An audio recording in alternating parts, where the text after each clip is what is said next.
இதுவும் தண்ணிக்குள்ளே தாங்க போகுது, மண்ணுக்குள்ளே போகுது. பார்த்தீங்களா, இங்கே பாருங்க, பிடிச்சாச்சுங்க ஒரு உயிரின் இருக்குது. இங்கே பாருங்க,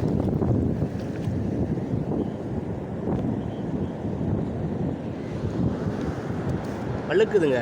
இங்கே பாருங்க,